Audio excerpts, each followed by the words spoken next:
Let's go ahead and do that.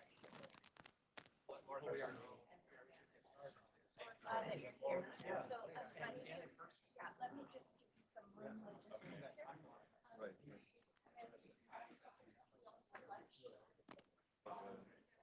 I know. But it just gives us some more stuff. I mean, hopefully, the expectation is to have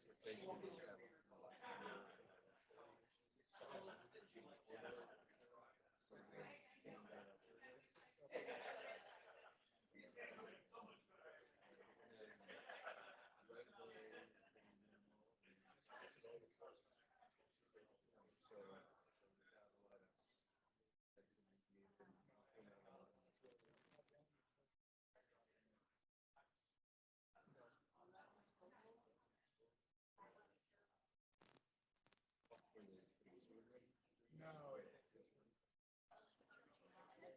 Yeah, the rainworms. So, you can avoid those.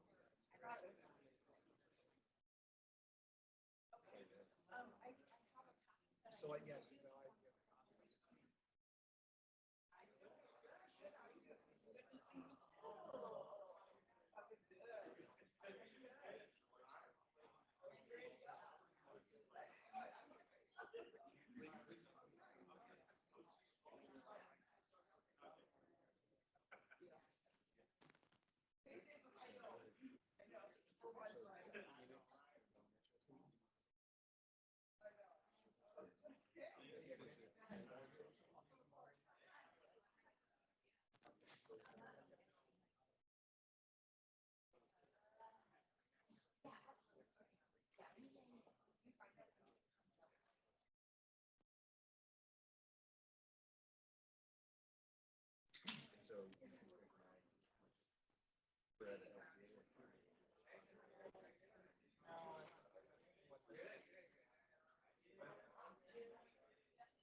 Where's the form?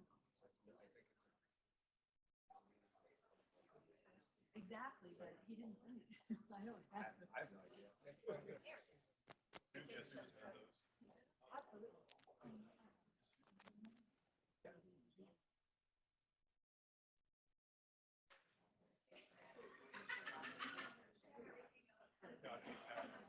Oh, okay. Yeah. And it's me only in locality today. Oh, okay. I have full confidence. Morning, Robert. Good, good, thank you.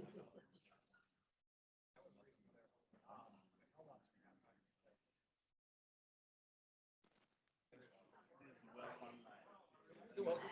Let me go down and shake hands. We got Oh, hello, sir. Hello. Oh, hi.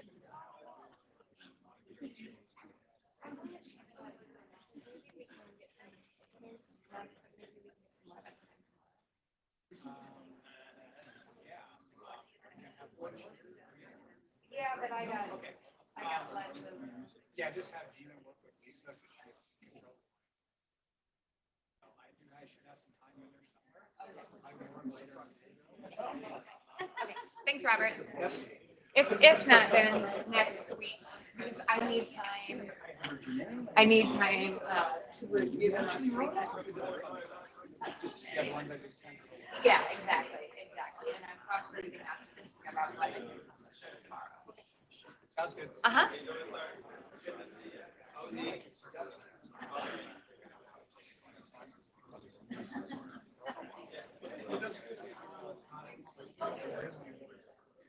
How would I go?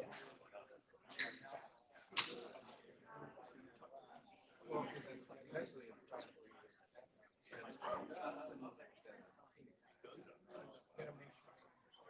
But the timing.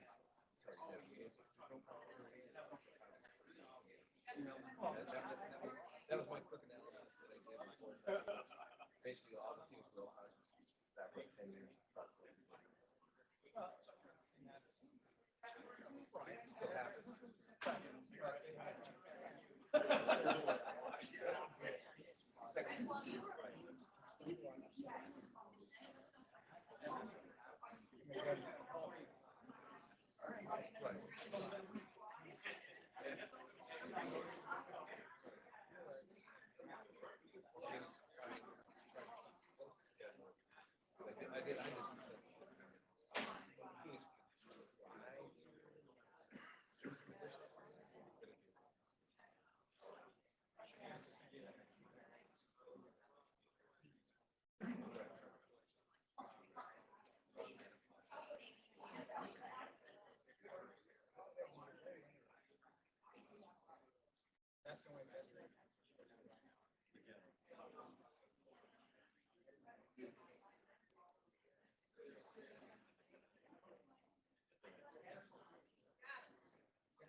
$37 million that we pushed forward and not using that in his mind could be used to build less shelters.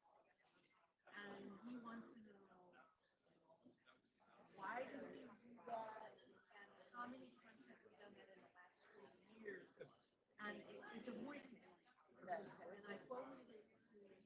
Iowa, and he and Josh where he gets this number. I was like,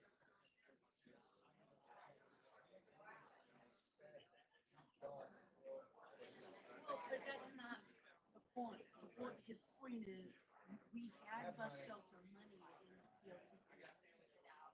Now he's latched on something he thinks is $37 million that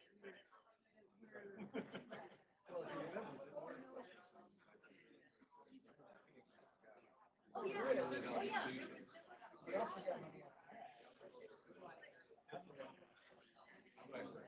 No, but I mean, it was $500. Yep.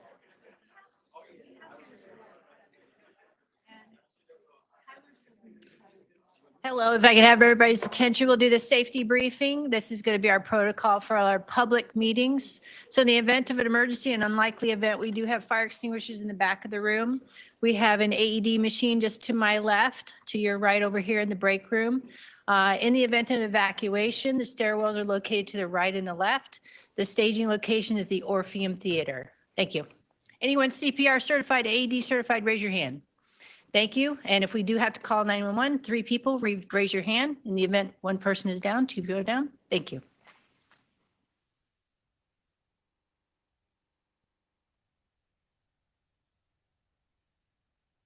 Did everybody get that? I got the CPR piece. And when to call 911.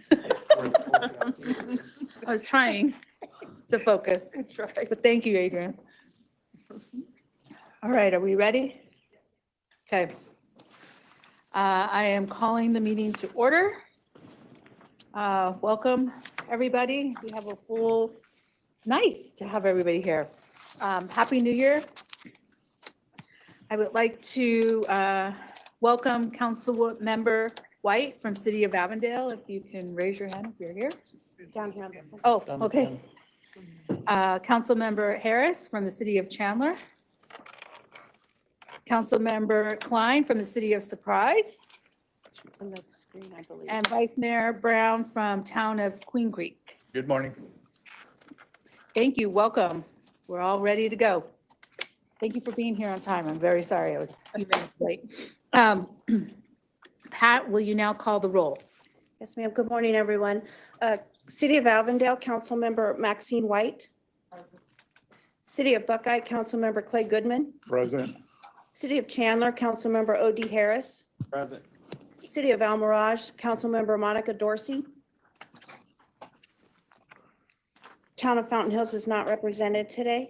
Town of Gilbert, Mayor Bridget Peterson. Present. City of Glendale, Councilmember Lauren Tolmachoff. Present. City of Goodyear, Councilmember Bill Stipp. Present. Maricopa County Supervisor Jack Sellers. City of Mesa Vice Mayor Francisco Heredia. Here. City of Peoria, Councilmember John Edwards. Present. City of Phoenix, Councilmember Laura Pastor. Present. Town of Queen Creek, Vice Mayor Jeff Brown. Present. City of Scottsdale, Councilmember Kathy Littlefield. City of Surprise, Councilmember Allie Klein. City of Tempe, Vice Mayor Jennifer Adams. Present. City of Tolleson, Councilmember Adolfo Gomez. Town of Wickenburg, Mayor Rui Pereira. Present. And Town of Youngtown, Mayor Michael LaVault. Chair, we're ready to proceed. Thank you. If a committee member would like to ask a question or make a comment during the meeting, please type your comment in the box and it will be read aloud and answered. All meeting attendees, please mute your computer, microphone, or phone. Item number 1, public comment. Pat? Mr. Crowley? Thank you.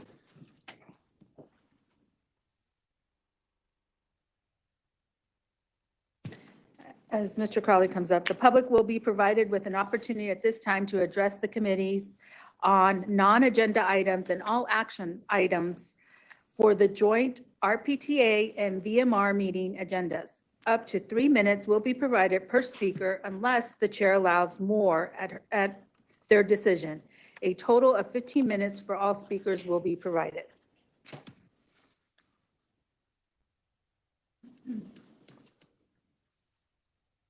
find it fascinating that I now get to cover all of the meetings. Want to start the thing again? Can you do the 3 minutes again? Thank you. With this one chance to cover all of it, I find it fascinating that RPTA find itself above your jurisdictions. In all of your jurisdictions, it's not just open public comment on 3 different meetings. It's also comment on all of the action items that you have before you. And you guys are saying, hey, cover everything and go away. Well, in the minutes from the past meetings, everything that I stated there is applicable. I have a question for y'all. Could everybody raise their hand that knows what a hopper is? Thank you, Bill. That's what's going down at the legislature. I'm sorry you don't know about it, but this is where all the bills are being put in there right now. And what are your lobbyists doing? What are their instructions? Are they doing anything there? Well, one of the things I need done is that with this new thing, we need to get the infrastructure dealt with. I didn't know that since '09, this body has not funded any of the bus stops. Only 1/3 of them have shelters. Why? Because that wasn't important to y'all. What is important, we understand, is paying lobbyists millions and the ones down at the state. So as I said, the hopper is open till early February. What are you guys doing about that legislation to have your funding, et cetera, done and to cover the big major parts that you have abandoned, not done, and should have addressed, such as stops, infrastructure, multimodal, rather than lobbyists, consultants, $30 million in planning for that light rail. But where are the multimodal stops? Well, you only spent 600,000 of it for the bus part of them to do the job. Is that because your marching orders weren't right? I do understand that I have shown this map, and if you notice, the Queen Creek down there is one of the routes that was abandoned. Is there any chance that with monies that you do have now, that Queen Creek route could get put back in? It was supposedly, what, 3 years ago that would have been part of the system? But you guys have what when it comes to power? Thank you. Then why are you here?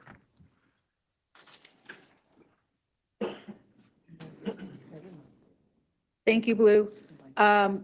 What I would like to direct is that if we can meet with our lobbyists and provide some direction. I'm sure we do provide direction, but I want to review and possibly in the next meeting, we could have an agenda item to talk about that. Absolutely. Thank you. Thank you, Chair.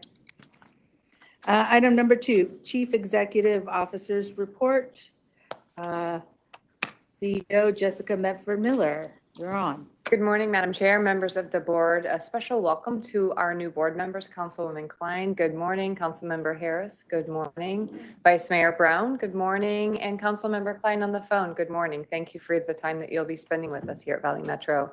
We wish you a very warm welcome.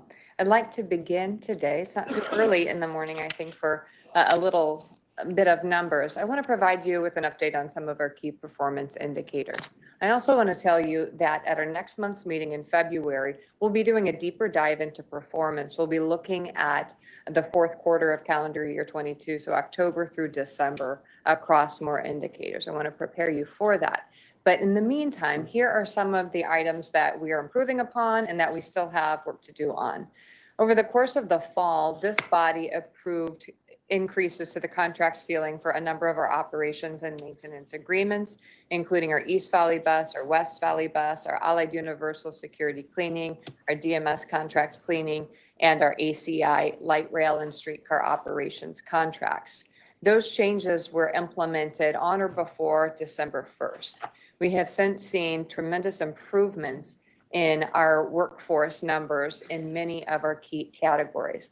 I want to draw particular attention to East Valley bus operations, where we are down just 9%. This is a significant improvement from our past performance earlier last calendar year. We're seeing that bear out in the number of missed trips, which I'll show you in just a minute. We are struggling in a number of different categories on our West Valley bus operations and maintenance. That's our total ride contract, including workforce, fleet availability, and customer contacts. We are working very closely with Total Ride to improve performance on that contract. We have a new general manager on that contract effective just last week, and we are certainly not letting up the pressure and ensuring performance that is consistent with our contract specifications. Rail operations, I am very pleased to report that we have hit and are maintaining our goals with respect to streetcar and light rail operators with our ACI contract. We were significantly short, and this was a great threat to us, especially as we approach the Super Bowl coming up in less than a month from now. ACI has performed well. We're pleased about that. We're continuing to struggle, as so many other industries are across the valley and across the nation, with workforce in our skilled trades, especially our traction power electricians. We're down 45%, our communications technicians, and our track workers. These folks are essential, especially for supporting our fixed guideway, light rail, and streetcar programs.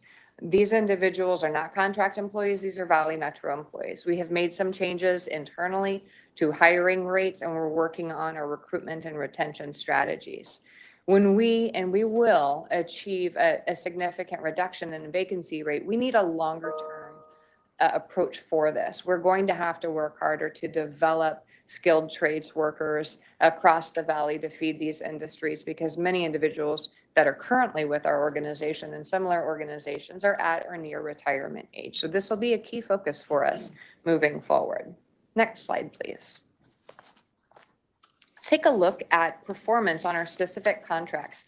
Within our East Valley bus operations and maintenance contract, which is performed by First Transit, we are now back to our pre-workforce shortage levels of service provided. And the month of December, we provided a little over 97% of scheduled service. Our goal is at or near 100%, so we still have a gap to overcome. I'm confident we'll soon be there with the renewed workforce that we're experiencing now. Ridership on bus, and this is true in East and West Valley alike, we are struggling on bus ridership. It hasn't rebounded as much from the pandemic.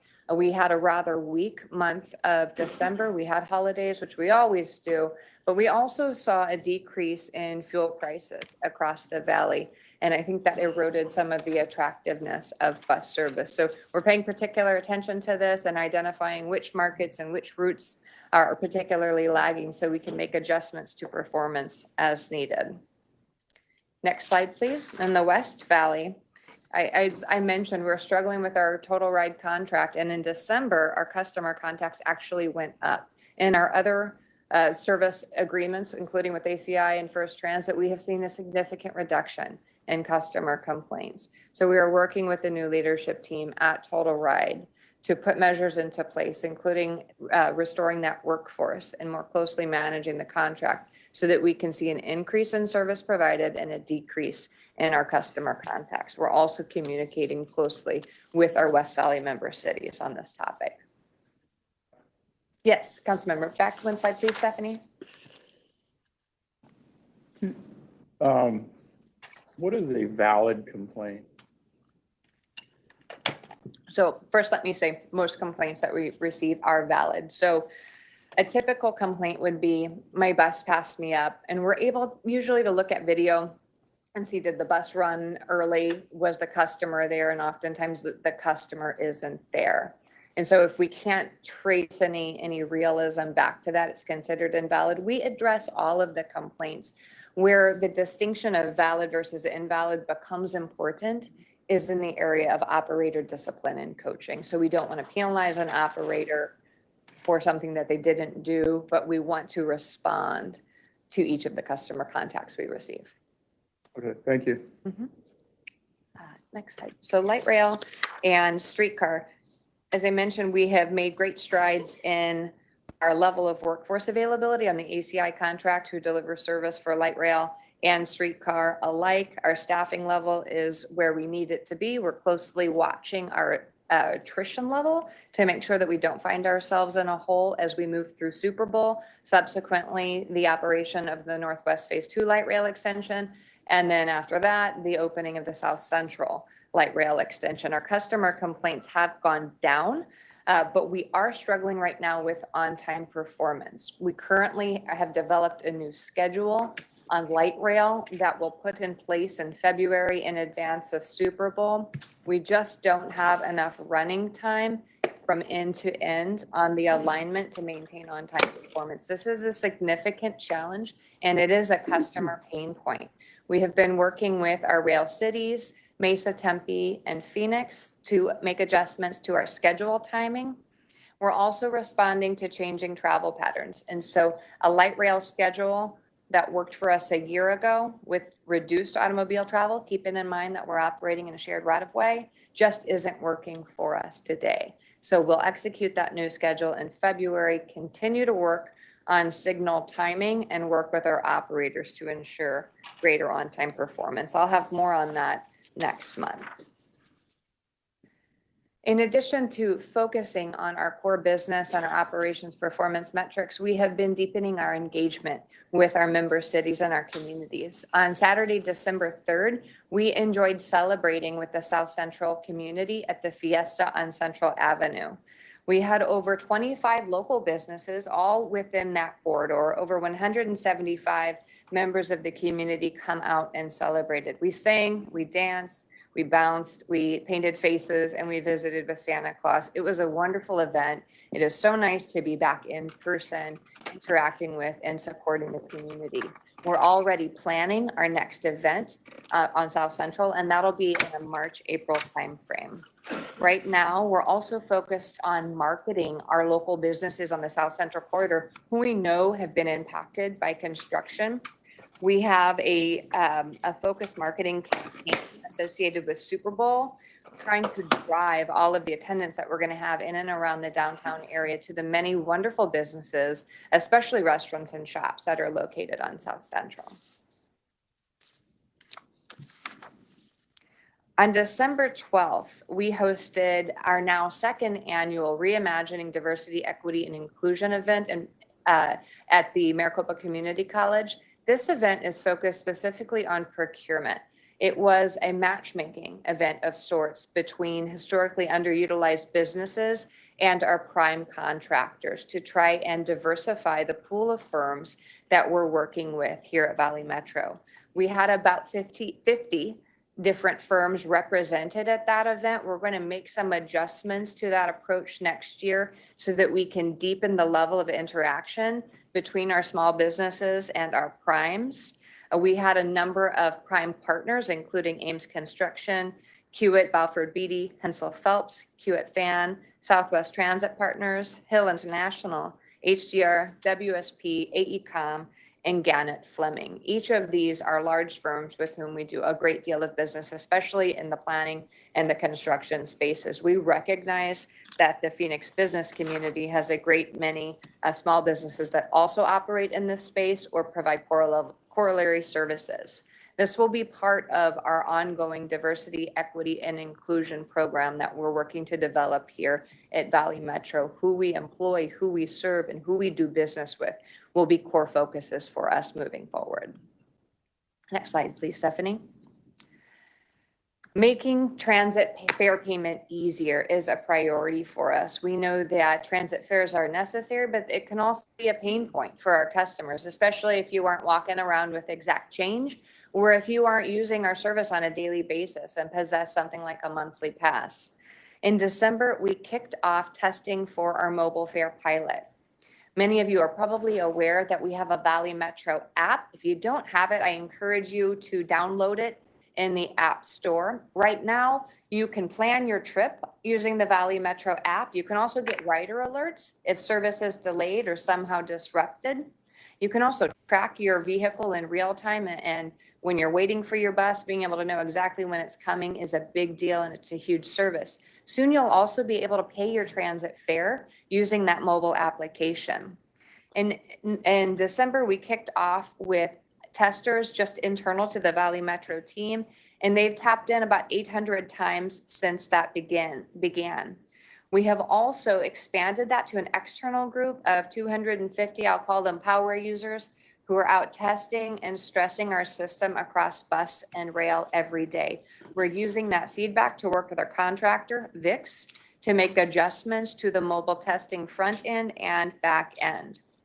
Our planned timing is to launch this in the public space in advance of Super Bowl. We're working hard and fast to meet that deadline, and I'm confident that we will succeed. We also have a fare support customer center that is staffed by VIX. It's located in downtown Tempe. That's up and running, so we are ready to assist customers with any questions they may have about fare payment. Our marketing and communications team, working alongside VIX, already has a customer information campaign focused on Super Bowl, pushing riders to the app for all things trip planning, rider alerts, and fare payment. It's a quick update. We have received to date our 11 new Siemens light rail vehicles. Very exciting when we have the opportunity to expand our fleet. He's not here today, but kudos is due to Rob Rosenberg. He's our Deputy Director of Maintenance. He's actually in California right now at the Siemens plant working with their staff, and we have a huge contingent of the Siemens crew here working right now. Unlike when you buy a car, when you buy trains, it takes a great deal of testing, breaking in and inspecting, as well as a review with our state safety oversight before we can put these cars into service. We anticipate that most, if not all, of our 11 brand new trains will be in service with us before Super Bowl. They are beautiful, and if you have the opportunity, yeah, council member. Right, I just have a question. It looks like they don't seat as many as the original ones. So I think they are close, if not identical in seating. The seats are different, and I think that might be it, as well as the angle. I could get you, council member or vice mayor. Dan, do you? It's the same. Same. It's off by 2 seats, 66 seated on the Chariot car and 64 seats. But there's 2 additional bike racks. It's 2 bike racks with 2 seats. Thank you, Dan. Oh, yeah, I knew there was 2 seats short. Good eye, vice mayor. And on this type of. Thank you for answering my question. I appreciate it. On this type of vehicle, a full load is typically about 1.5 times the number of seat, and a capacity load, and then we fully expect to be there throughout Super Bowl week, is about 2 times the number of seats that we have. Yeah, they are beauties. And finally, let's look ahead just a moment at our February board and committee meeting calendar. We have Transportation Management Committee and Rail Committee here on February 1st. On February 2nd, Audit Finance Subcommittee meets. February 16th, we have the full boards of directors meetings. And on this day, we also have a study session on fare programs. That will begin at 11:15 on Thursday, the 16th. And then the meeting of the full boards will begin immediately after the study session. So this fare study session is in response to Chair Pastor's request for information and presentation on free fare, which is a hot topic in the transit industry. So we'll provide the board with information about what's happening within the industry, what our current fare policy is, and how that looks in our operating budget and how we operationalize it. I'd also like to share with you a number of fare alternatives that may be of interest to this board. No action will be taken in that study session. We want to provide you with an update and ideally get your direction on the future of fare policy that you'd like to see within Valley Metro. This concludes my report. May I answer any questions for you? I have a question about the fair. Not necessarily about the study session. Once we're out of the study session, how do we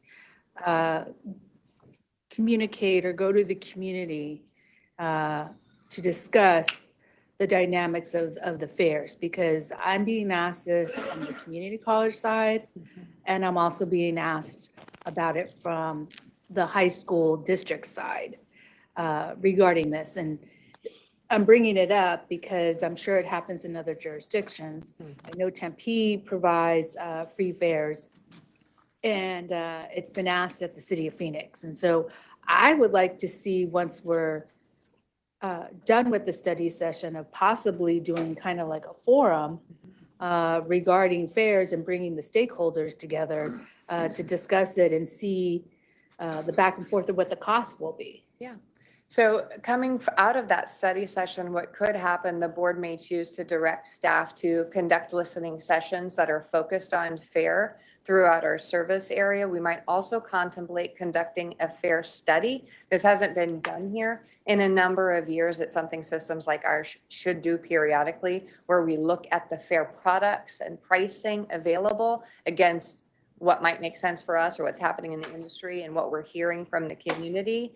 And that would inform any change to our FAIR policy if any change is desired. Changes to our FAIR policy would certainly come back through this board and through our supporting staff committees before they would actually be executed. So there's a process there, but it's been a long time since we've moved through this process.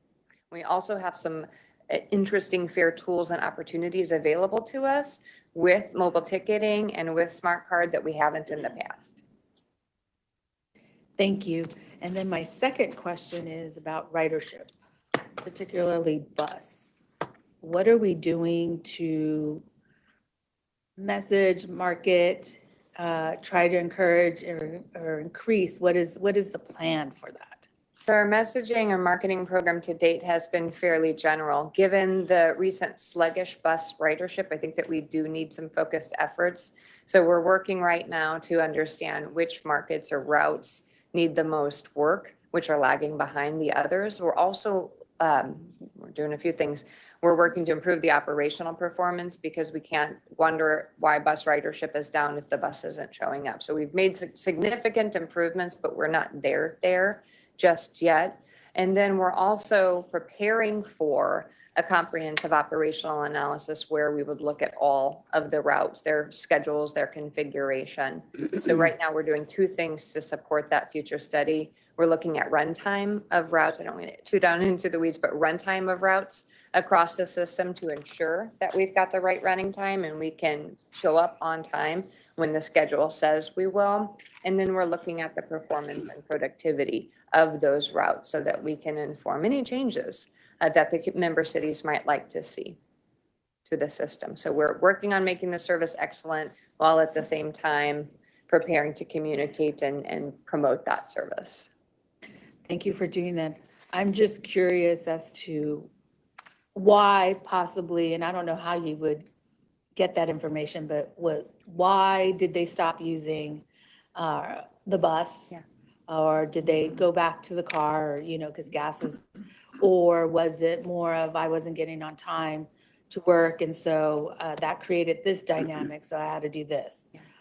I'm just very curious, only so that then we can make it a very proactive piece and really encourage ridership and demonstrate that it's better to do ride the bus than to drive, and these are the reasons why. Yeah.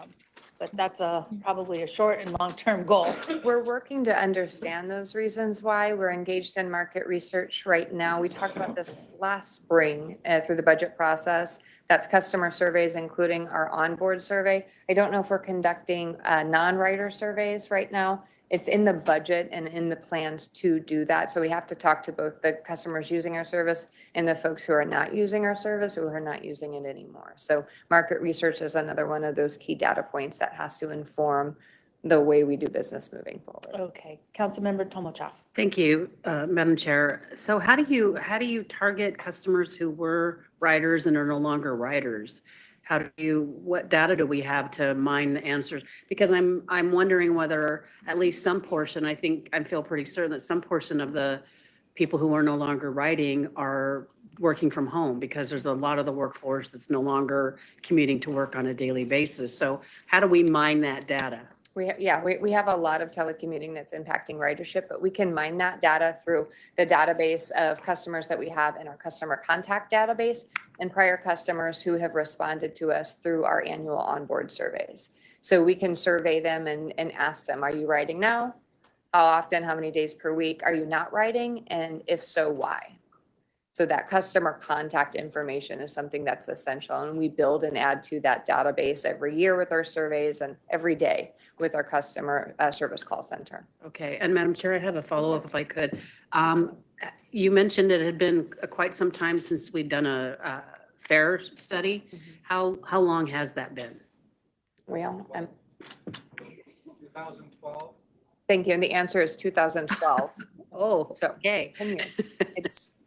It is time. So I would like to see us resume a regular cadence where we're looking at big policies like fare as well as service design, particularly for the bus network, at least every 5 years. Okay, thank you. We've got a little bit of catching up to do, but we are well on the path. Madam Chair. Go ahead. Thank you so much for the report. Excellent information. I think you shared that in the West Valley, it's a struggle, and you gave 3 areas that you found being a struggle. You talked about workforce and fleet availability. Can you give us that third one again? And then when we look at the workforce over in the West Valley, I know you'd also talked about the real technical electrician and building that pipeline. Can you just give me a little bit more information? Yeah, so workforce in West Valley on our contract is limited to operations and maintenance of bus service. And so that's mechanics. It's a relatively small contract. So I want to say we only have 9 full-time mechanics assigned to that contract. Our big technical requirements are all based at our operations and maintenance center, which is in the city of Phoenix near Sky Harbor Airport. Those are the teams that support the rail system. But we are short on operators, so the individuals who drive the buses in West Valley. This is a critical need of ours. We're also short on supervisory staff. We have been through a great deal of transition and leadership on the West Valley contract in my 8 months tenure with the organization. I think we are on our 3rd general manager on that total ride contract. We have had turnover on each of our operations and maintenance contracts, by the way. And for each of the other 3, I'm very satisfied with our performance to date. Total ride is not there yet. So we're working to provide them with support and scheduling and ensuring that we can actually operate on time. But we have to restore that workforce if we're going to be able to operate the service. And that's the biggest challenge in West Valley is bus operators. I do want to mention that unlike ACI, our rail contractor, and First Transit East Valley Bus contractor, Total Ride is a non-union shop. So they've got a little bit different configuration and have historically struggled with workforce under this contract. Thank you very much. Madam Chair. There's another one, active. Yes, I have a question. Since we've already raised the salaries for the bus operators, correct? And since we've done that, what has been the percentage of increase in personnel? You know, I don't have the workforce shortage update in front of me. You'll get it emailed to you today. On some of our contracts, like for instance, I'll use Allied Universal Security because I want to talk about that one a little bit. We were at about 50% vacancy rate on Allied. We now are at a 10% vacancy rate on Allied, which for a contract like this, you never really get to 100%. We can get close to it. So I am delighted with the results. Allied was the first contract that had the wage rate increase. And so we've had a little bit longer to recover from that. The bus operations and maintenance and the rail went into effect December 1. So we've got a month and a half under our belt.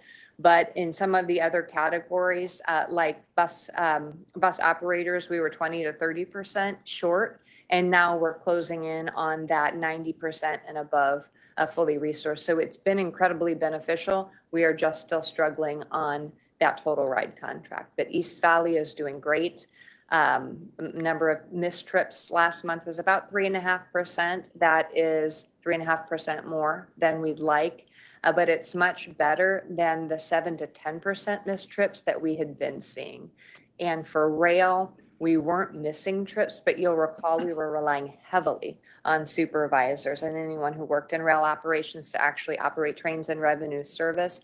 And now we're fully staffed on that contract. Very good. So we're moving in a positive direction. Absolutely positive, and I have to tell you, the results have improved faster than I expected. That's great news. Thank you. Well, thank you for your report. Item number 3, Audit and Finance Subcommittee Update. Councilmember Stiff. As soon as I get my little red light to turn on. Thank you, Madam Chair. We had a very extensive meeting for the new board members and a reminder for the more senior board members. The minutes from our meeting are contained in our packet, so I would strongly encourage everyone to flip through that. We did have an update on the rail operator and bus operator certifications and labor audit. That was an internally requested audit from our CEO. Really highlighted for us the need for extensive contract management and oversight. Really good information contained in the minutes on that, but that was presented to the Audit and Finance Subcommittee. We did have our internal audit update. Again, the contained in the minutes are the charts for those audits were moving ahead with the follow-up information that is coming from the staff to complete those. We did review the RPTA and Valley Metro Rail fiscal year 23 mid-year budget adjustments. Spent a great deal of time talking about that. There was I do want to point out, there was a moment of celebration for us. There was an opportunity for the staff to absorb some of those increases, which they did. And that's the first time in many of our recollection that the staff was able to actually do that and move forward with that. So congratulations to the finance team, Tyler, and the rest of the gang over there for that. I wanted to particularly call that out. So if you happen to look at that, you'll see it. We had a brief discussion on the intergovernmental agreements, contract change orders, and amendments, which we are seeing today on our agenda. And pending any questions, that ends my report. Are there any questions? No questions. Great. Thank you. Thank you for serving. Thank you.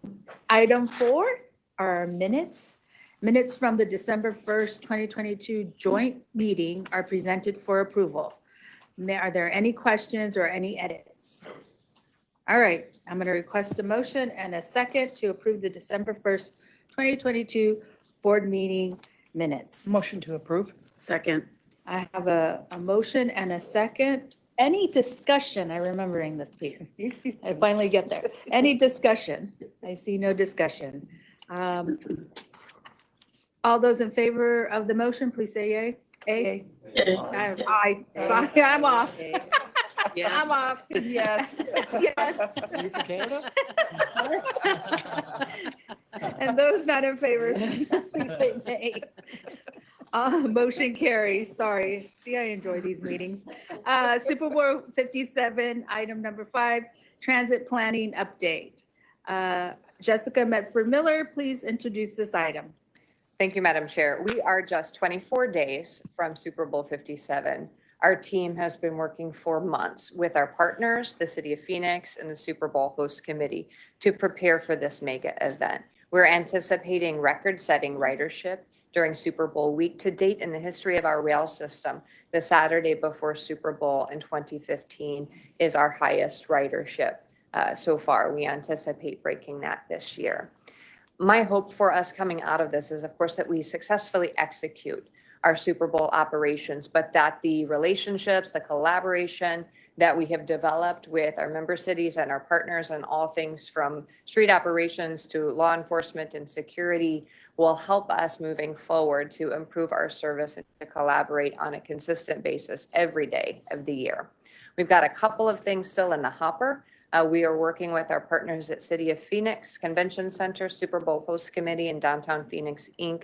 on a possible ticket partnership in support of Super Bowl, whereby Super Bowl, light rail fare could potentially be included in the cost of tickets to events at the Phoenix Convention Center, at Footprint Center, which is already covered by an existing agreement, and to the Hance Park events. I don't have a final partnership to report out to you, but I'm optimistic that we will be able to secure something. I'm excited about this not only because it gives us an opportunity to give back to the community who supports light rail on a day-to-day basis, but also I think potentially paves the way for additional ticket partnerships to connect people who are going to Footprint Center today under our existing partnership, possibly to the Coyotes Stadium, and possibly to a soccer game at our forthcoming stadium in the near future. So I want to invite Dan Filipino, Adrian Rees, and Hilary Foos to provide you with an update on our transit planning. At the conclusion, please ask questions about our operating plan, our vulnerabilities, and the tremendous opportunities that we have.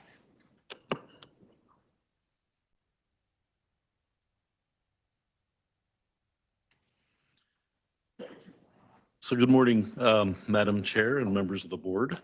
To talk a little bit about the operations plan for the Super Bowl, there's been extensive planning that's been in the works for months leading up to the Super Bowl, starting with the extended rail, enhanced rail service. That enhanced rail service includes additional capacity, where normally today our trains are 2-car consists, will run 3-car consists.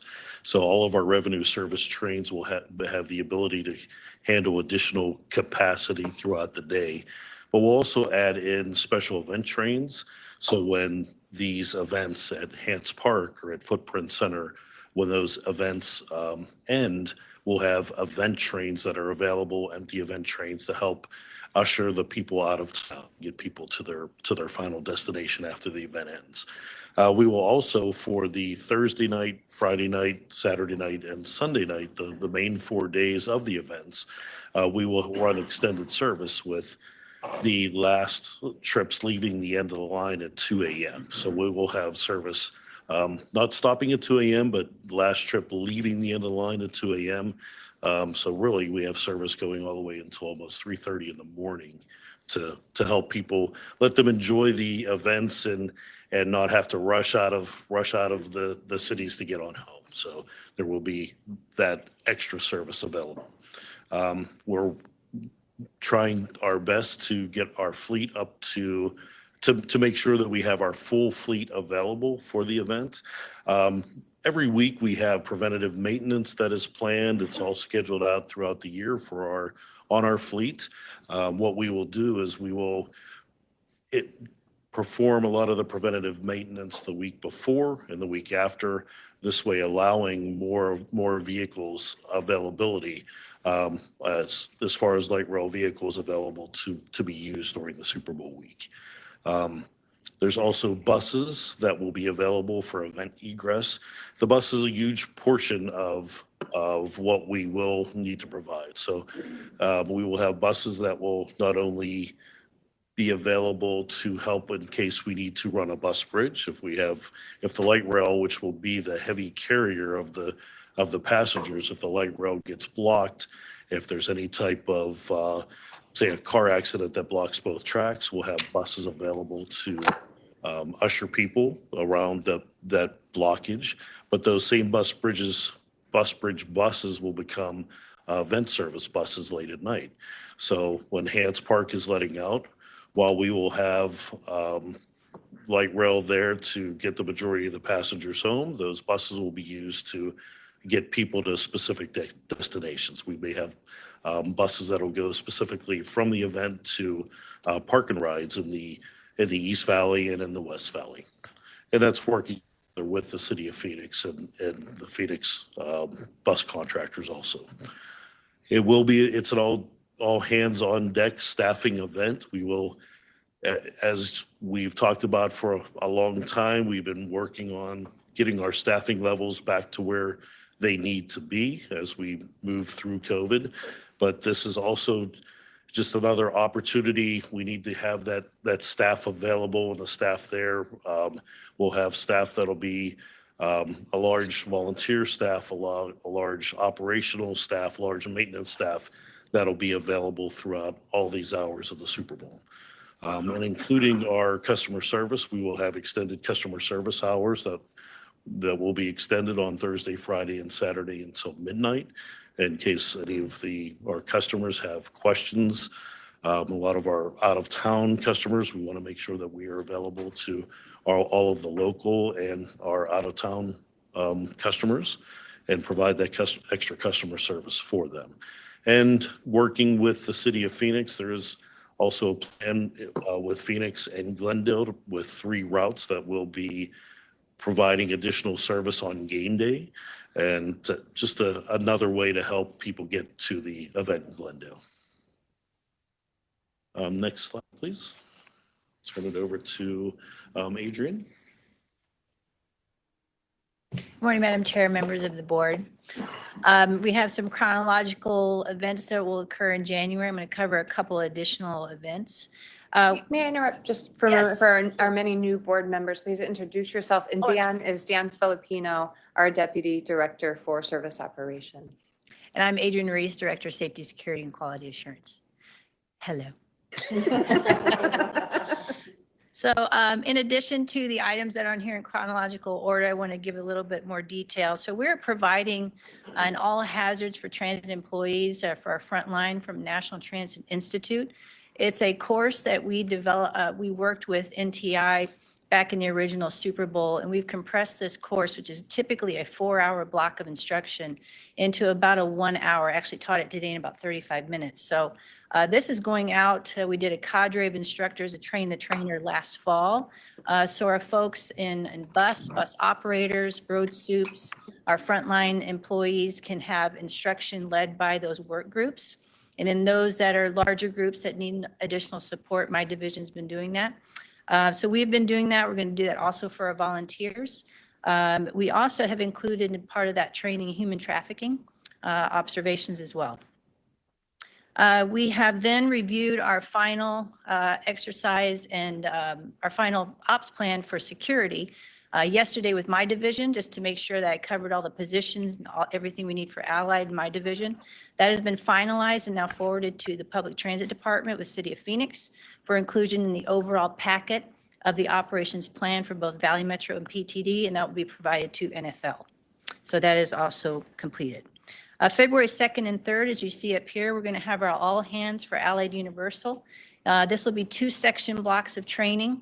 It'll be 2 hours each. This training will be for all Allied personnel in 2 different blocks. Everyone will get the training. The first hour will be the NTI course I just mentioned.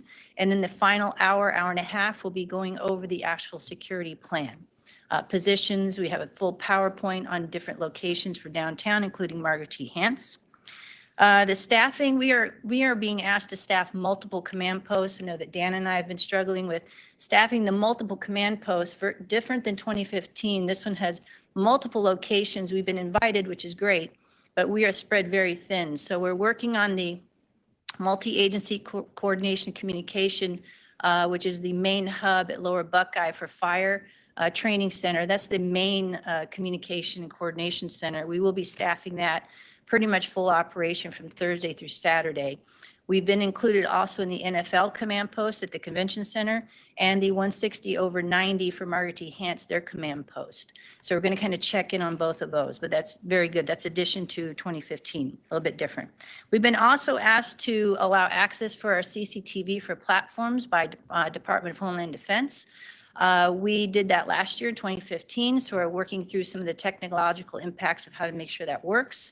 So police have direct access to our platform cameras. And then finally, we're getting supplemental support from the TSA Visible Intermodal Prevention and Response team from TSA. That's the Viper team. We used them last time as well. We used them multiple times. They're coming out of San Francisco, Vegas, Dallas, and also LA. So this is a 14-person team. 7 will go to aviation and 7 will go to surface. So they've already been here. Their forward team is here now, and they will be working with us as well to add extra support. Any questions? I'd be happy to answer them. I have some questions, in particular the multi-agency coordination. Yes, yes, ma'am. Because that's not only coordination with Phoenix, it's also with Tempe and Mesa and Glendale. Yes, ma'am. So, I don't know what the exact question I want to, I guess where I'm going is how is that being coordinated and who is the main key person that's coordinating with everybody? That would be Phoenix Fire. Okay. So Phoenix Fire is the main lead for the MAC. Okay. That is the acronym for the multi-agency. There's a Joint Information Command also, it's called the JIC. There's also a JOC. See, I'm in heaven right now because I have all these acronyms. I can keep going, folks. So with all of these coordination groups, it does become very overwhelming. The main focus of all the coordination funnels up through the MAC. Okay. In the event there's an emergency, then we turn that into the EOC, which is the Emergency Operations Center. So hopefully that answers your question, but it's all coordinated through Phoenix Fire. Yeah, no, it does. I was just curious only because as I represent Phoenix and the downtown area at this, and the committee, that's where I'm trying to figure out, like, making sure that everybody's safe, there's a plan, everything happens, especially at Margaret Hance, because we're in such a distance. But then my mind then switches to also, okay, light rail, what does that look like? Right. And how is the coordination of all of that? So- And I can tell you also, these are great questions because it's definitely something that everyone should understand. Arizona is top notch for planning of special events. The coordination between fire and PD is amongst the nation is top notch because there's a lot of fire and PDs that just don't get along very well, but ours do very well, multi-agency and across the region. So when we started planning for this, Valley Metro has been included, as has Public Transit Department included from the very beginning. I know PTD is operating in the MAC full-time. We will be with them at the same table, and it's a very large room about this size with multiple screens, and we are all together from everything from media, public events, from the NFL host and forward team, NFL security team, fire, PD, multiple agencies. Okay, Yes. thank you. Thank you. Councilwoman, Councilmember. I did have a Tumbleton. question. So you said if there is some sort of incident and then that goes to the EOC, so is there, in the event, I mean, any type of incident would go, whether it's, transit related or anything that would happen, a security incident. But is there, if it goes to EOC, is there going to be a Valley Metro voice at the EOC as well? This is a great question. Thank you, and members of the board.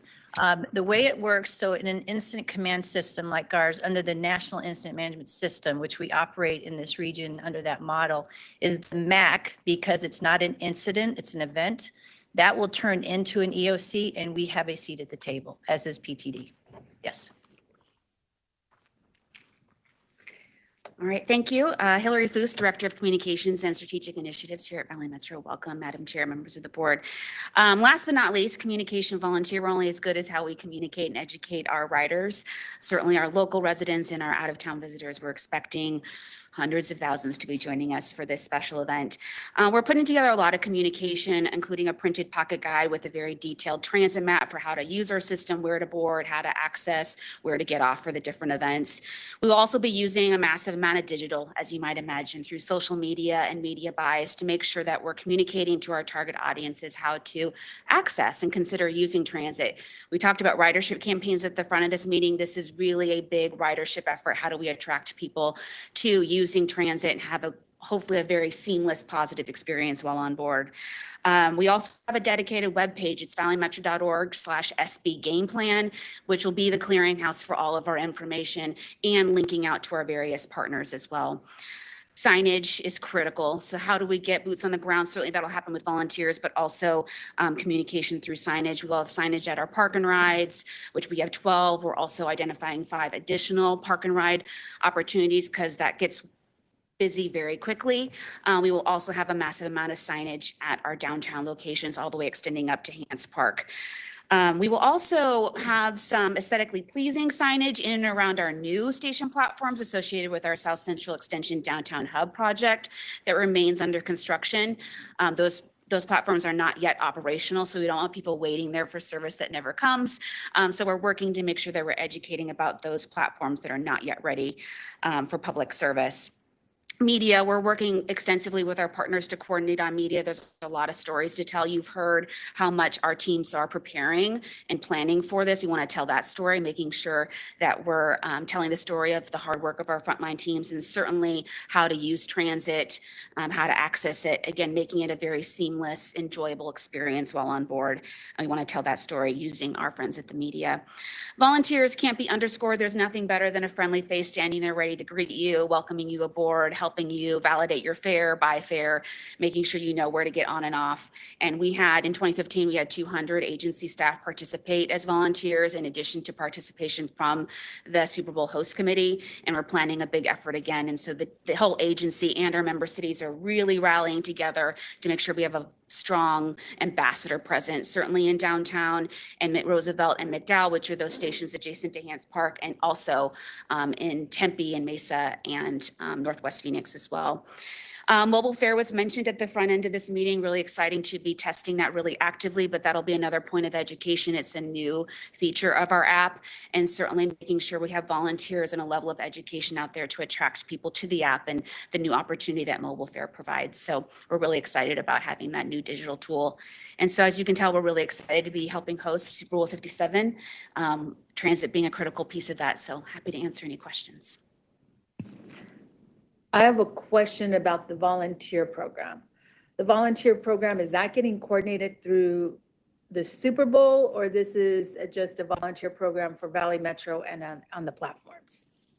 It's really both. So the volunteer program I'm referencing here is one that we do internal to Valley Metro. It'll be 200 of our agency staff members, but we're also working closely with the volunteer coordinator for the host committee to make sure, because we will have some of their host committee volunteers that they've recruited also participating on our transit platforms, helping to wayfind and have that positive customer experience, but also making sure that training is aligned so that their team members, the host committee's volunteers, as well as ours, understand all the different pieces. So we are strongly coordinating with the host committee, but that's our staff. It'll be our team members. Okay. Valley Metro team members on the ground. Okay, so it's not a recruitment of volunteers also? No, we're not doing a public recruitment. It's really internal to Valley Metro and our member cities. Okay, thank you. And then the mobile fare, how is that testing going? I don't know. I know it started. I don't know if we've had glitches, at least in the city of Phoenix. Yeah, so it's going well, and because it is testing, we do expect to stress the system and encounter some errors. We're working very closely. The testing team meets every single day to review any errors that they've encountered, working with VIX, our vendor, to actually remediate them. So I am pleased to say we're on target. We began with that internal Valley Metro testing pool. We expanded it to our public testing pool on schedule, and we anticipate releasing it to the public on schedule. Thank you. Any other questions? Councilmember Harris.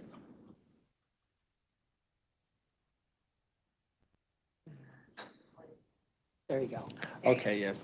How you doing today? Hi, morning. Good morning, thank you. And I don't know if this question is for you specifically, but the question I had is, how will we, like the communications between like all the way out in Chandler? You know, we have, all our hotels are sold out currently right now in the city of Chandler. And I know that there's going to be a great focus in the central area of Arizona, Phoenix, and West Chandler and things like that. How will the communication go out in terms of getting South Chandler moving towards into Queen Creek? Because I believe Queen Creek hotels are filling up, if not already sold out. And so there's that greater need for that stretch to making sure that the information that's being communicated, the ride share. I know that we have the bus tends to stop at a certain time in the city of Chandler, at least Southern Chandler, south of the 202. So I want to know, have we looked at that in terms of that stretch? What will that look like on that weekend? Will there be some additional communication that will go out to all the cities so we can also put on our tourism website so people will know that as well? Yeah, Councilmember, Madam Chair, thank you for that question. We're doing a couple things. So we have a media buy that's beginning to be active. It's also targeted at really the out-of-towners who are coming here, and certainly they're coming all over, as you said, and certainly in Chandler and across the valley. We're also doing marketing with the airport. So as they travel in from Sky Harbor or Mesa Gateway, we're communicating the accessibility of transit, how to use it, what tools to use, et cetera. So that media campaign will help get those feelers out to those who are visiting here. And then we're also planning to work with our member cities, certainly the city of Chandler and others, preparing them and providing them with the information about transit so that can be shared on your respective websites through your city communication channels. Certainly we want to point people to that valleymetro.org/SB game plan. And that's really going to be your best resource in the hub for a lot of this transit information and how to access the system. We are not intending to expand bus service all over the valley. Obviously, you heard some of our challenges related to workforce. We really are trying to encourage people to utilize the park and rides that we have along the rail system. There's several in the East Valley that would make, getting to a park and ride from Chandler very accessible as an example. And we're also making sure that we're also expanding those lots to make sure that we have the right amount of parking as best we can to make sure people have a place to park and then ride in. And then we'll get them fast and out back to their park and ride at the end of the evening. I hope that answers some of your questions. And Jessica, if you have anything to add. Vice Mayor Adams. I just have a quick question. So we wrap the light rail cars, right? And I was just wondering, are we increasing our fares for those wraps over the Super Bowl since it's going to be such high volume? I'm just thinking about making money. Yeah, we want to. For us? Vice Mayor, Madam Chair, thank you. So we work with Outfront Media, who is our advertising administrator, and certainly there's a premium that they attach. We really let them devise that. They're the experts in outdoor marketing. They really have those national relationships with those big clients. But we are anticipated to vastly exceed our expectations for advertising revenue by several hundred thousands of dollars based on what Outfront is forecasting. So certainly they are adding a premium and making sure that we're maximizing the revenue where we can, particularly related to how visible our fleet is during this mega event. That's the best news I've heard all week. Okay, good. Thank you. Ching, ching. Madam Chair, Yes, go ahead. I have a question. Just so I want to make sure that I understand, kind of tagging on to Councilmember Harris's question. So for example, Chandler, Glendale, some of the outlying cities, you talked earlier about, I think the operations talked about the last ride leaving to return people back would be at 2 a.m. So for example, somebody goes to a park and ride in the East Valley, they ride the light rail to Margaret T. Hance Park, stay in downtown until they'll still be able to get a bus ride back to their park and ride. The last ride back to the park and rides will leave at 2 a.m. Is that how that? It's the How are last, we going to communicate that to people so that they have a way to get back? it's the last train that'll be going back to the park and ride. I know Glendale is doing some additional bus service. And City of Phoenix is doing a little bit, but outside of that, the bus schedules across the valley remain more or less the same as they are today. Dan, is the train special schedule loaded in the app? Can you answer that? Or Hillary? So the special schedule is in the process of being loaded into the app. It was just completed last week, so we'll see that coming in here shortly. But it will be a trip. It's a light rail trip that'll leave the ends of the line, getting people to their park and ride, even from 2 a.m. being that last trip. So they will have the opportunity. I misunderstood that. I was thinking that cities that don't have rail would be using those park and rides to get people onto the rail to minimize traffic. That's how I was understanding it. Yeah, so if I'm going to the Mesa and Main Park and Ride lot in the East Valley, that means I could leave downtown close to 2 a.m. and still make it back to Mesa and Main that night or early that morning, as it were. So that means the trains won't actually be pulling into the yard at the Operations and Maintenance Center until late in the 3 a.m., early in the 4 a.m. hour. We'll have some overlap. We'll be pulling trains in from the night before as we're pulling trains out in the morning for the next morning commute. So leave downtown by 2 a.m. So, Madam Chair, that'll be part of our communication plan, is that you need to go to a park and ride that is serviced by rail. Don't go to a park and ride that is bus service, because these people are going to be coming from all over and they're not going to know. So. Good point. Thank you. Yeah, that's an excellent point. Didn't even think that went through. My question is, how are you working with the Arizona Hotel and Lodging Association? Because they're critical to this and getting communication to those hotels and schedule, QR code, whatever it is that is needed. Yeah, Vice Mayor, thank you. We aren't yet, but it's a great point. We have a whole distribution plan, certainly involving the cities, visitors bureaus. They may be on there as well, but I will make sure that we ensure that there's strong communication with them. Okay, because I want to say at the last Super Bowl, if I'm remembering correctly, that they had messaging or pamphlets that would be in their hotel room. So when somebody came in, they had that information. And I don't know if, it's not necessarily, I'm just thinking broader of Super Bowl in general. So I think you probably need to plug them in because they'll be critical and at least get the app to their. Oh, I had one more question, but I forgot. Madam Chair. Oh, I have been trained, and I think all of us, that when we travel to DC and we take the metro, we know at midnight, that's the last one going out. So we have to get there before midnight to get the metro. I know on the weekend, they extend their hours to 2 a.m. So somehow we have to figure out, and I'm not saying we haven't, but really to get that message out as to the last ride, light rail ride is you need to be there at the platform by 1:45 in order to get on the 2 a.m. Ride, because that's critical, I think, especially if someone has been having adult drinks and everything else and has a little lightheaded. I was looking at the hand. Councilmember White had her hand out, so she was about saying, that's me. So I think we just know how critical or crucial it is. Absolutely. Thank you. Thank you. Councilmember White. Madam Chair, thank you so much. I guess I was taking a look at the actual time as it stands right now. If I went from Margaret T. Hans Park, so I'm trying to get to the light rail from the State Farm Stadium on a bus because that route exists right now. And that's about an hour and a half. So what you're saying is if we're having some modified bus transportation for those people who might have libations after the Super Bowl, right? They're enjoying themselves and they need to get back to that rail station to get back to the East Valley. They need to leave an hour and a half and that bus will run and it will get them back there. Is that what I'm hearing? That's correct. Yeah. Okay, thank you.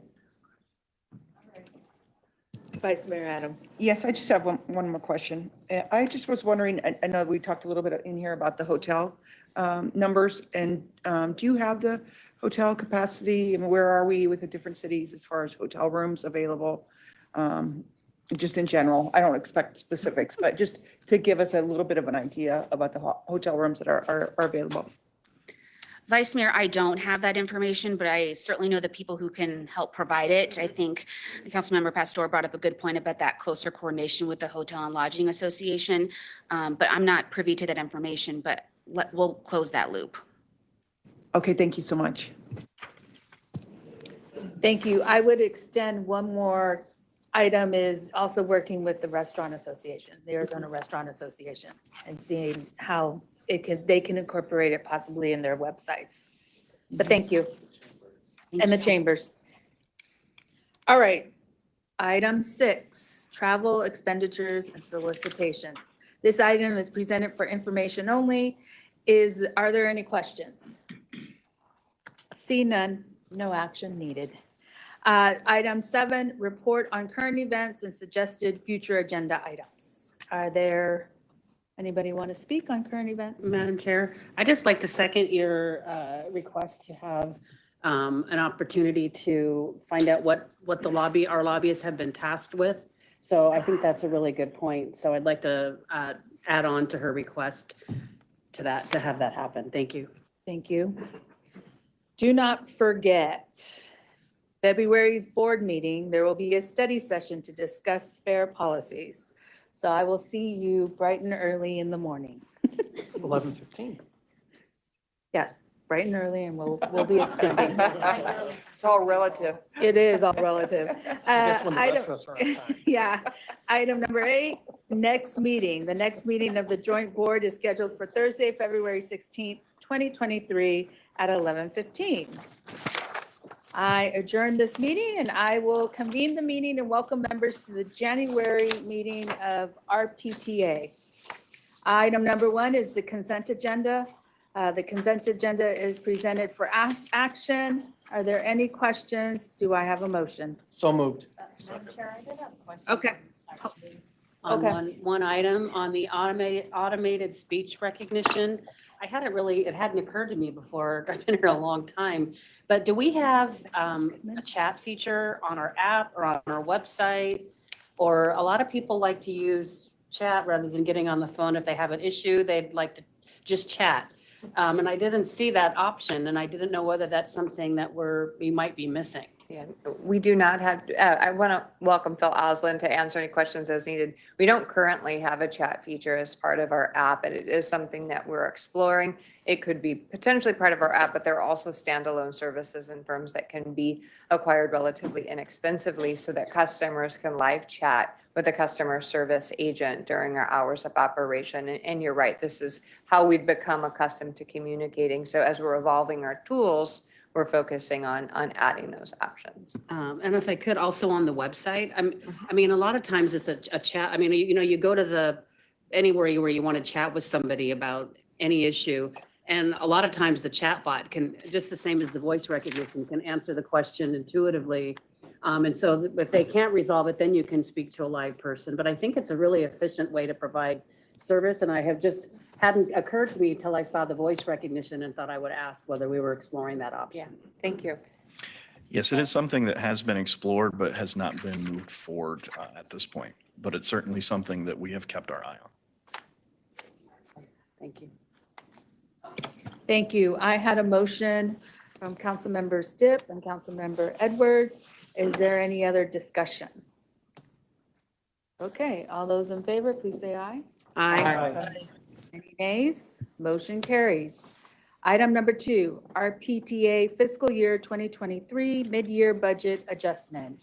Jessica Mepper-Miller. I want to invite Chief Financial Officer Ken Kessler to the podium to address this item for the board.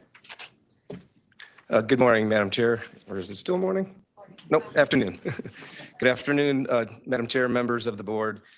I'm here to discuss nothing as exciting as the Super Bowl activities, just routine business here. So for the RPTA FY23 mid-year budget adjustment, there are a few items that we're requesting the board approve relative to the budget adjustment. Am I right? Oh, too fast. So I just want to point out regarding the labor rate adjustments that were approved by the board last month, along with those, actually the budget adjustment for those items was approved, and that was about $3.1 million. So those budget adjustments have been approved, and I just want to put them up here for just for your information purposes. What we're looking at actually for action today is these 3 items here. We've got in the areas of planning, regional services, and call center, about $3 million in a budget adjustment that needed to cover these items. And basically, these are some items that were not planned for this fiscal year. So in order to incorporate these activities into the current year activities, we need to get approval for an increased budget by about $3 million. The first thing we have in the planning area is the O&D study. You just approved that in the previous consent item to do the study. Now we're asking to approve the budget adjustment in order to do that in this fiscal year. When the budget was prepared last year, this item was slated more towards being conducted in the following fiscal year. So since we are able to move this activity forward into the current fiscal year, we need some additional budget in the current year to make that happen. Additionally, in the planning area, we have our zero emission fleet transition plan. This is a requirement of the FTA in order to apply for the FTA's discretionary low and no emission grant program. You need to have a fleet transition plan, and you need to submit that as part of your application. So we're looking for a budget adjustment in order to complete that activity this year, in order to be prepared later in this fiscal year when we expect the funding opportunity from FTA to be opened up to apply for those grants. The next item under the regional services area is our fare collection system maintenance. And this is basically a need for the city of Phoenix. Phoenix currently has a maintenance agreement with Scheidt & Bachmann, the current fare collection system vendor, that expires at the end of the month. The board did approve the acquisition of new fare boxes, which will happen in next fiscal year, as well as the contract for maintenance. And this is just a request to increase the budget. And this item will actually be funded by the city of Phoenix, their share of the public transportation fund. And so just wanted to point that out as far as that funding source, not necessarily coming out of Valley Metro funds, but coming out of Phoenix funds. And then the last item is the call center. This is the call center for the new fare system. This is just sort of a timing issue here. Again, when the budget was planned for last year, the timing on the launch of the mobile ticketing and the full new fare system was a little uncertain, so this wasn't budgeted for. I do want to mention that with this additional budget, it's still within the contract. So the maintenance contract for the call center, or the operations and maintenance contract for the call center remains unchanged. This is just a timing, starting that a little sooner than was planned last year when the budget was developed. And one thing I want to point out that's important for this overall budget adjustment of $3 million, it does not affect any member city IGAs or your contributions. The IGAs were prepared with some contingency in there. So you'll be continued to be billed at your current member city IGA amounts for the rest of the fiscal year. And then also want to remind folks that we do a true up at the end of the year where we reconcile actual costs to the forecast. And typically there's a slight refund back to the member cities based on the actual results of our expenditures for the year compared to what was put into the IGAs.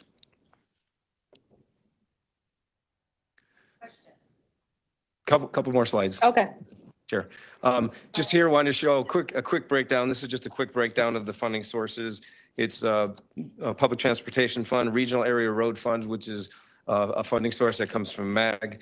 Member city contributions, again, that increase is really for Phoenix. And then federal funds of a little over $500,000.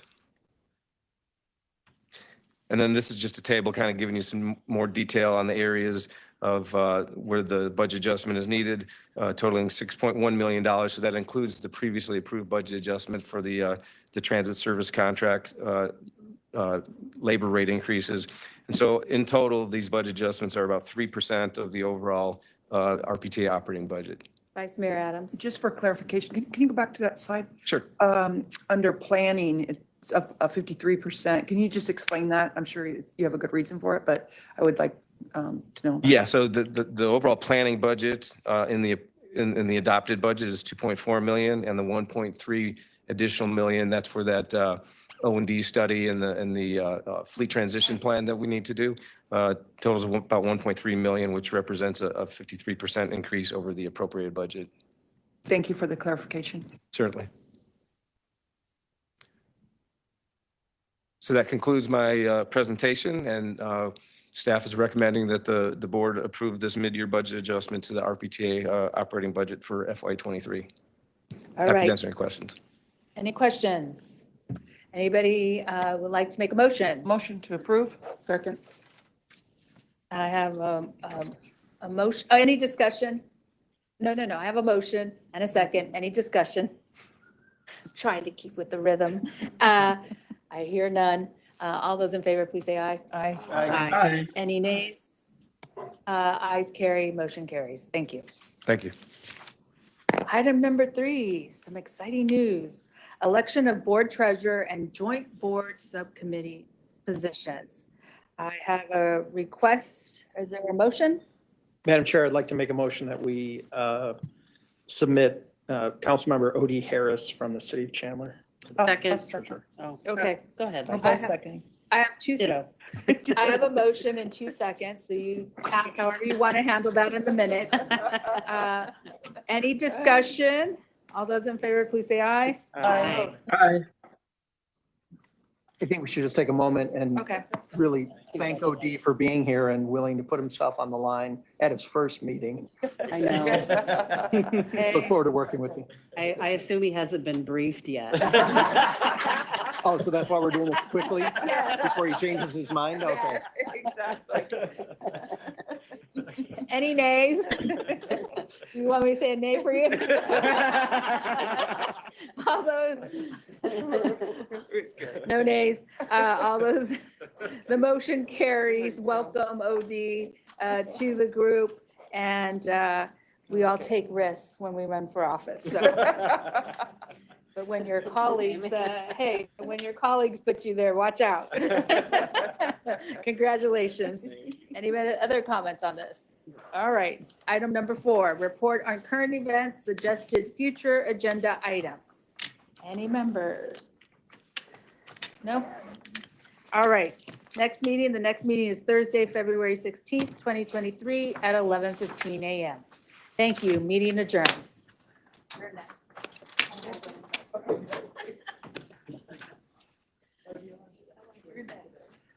Did I miss you? No, did I miss you? I thought I realized, Lorish, did I miss you? It's okay, no, that's fine. Sure. Because I know you probably were asking about the return time, because a lot of people don't realize. You guys it is wanna an go hour over and a half there? to get back over here. Yeah. So if they don't stop drinking until 12:30. I'll brag about you. And I doubt they Thank you. will. Yeah. Congratulations. Thank you so much. I appreciate you. Absolutely. I'm saying it, Yeah. they're doing it. I told them today. I think I might travel on Friday. Okay, I'll text you. Text me, okay. Sorry, I was like, did I miss her? It's because sometimes I'm trying to, No, it's a lot. it is a lot for me. No worry, no worry.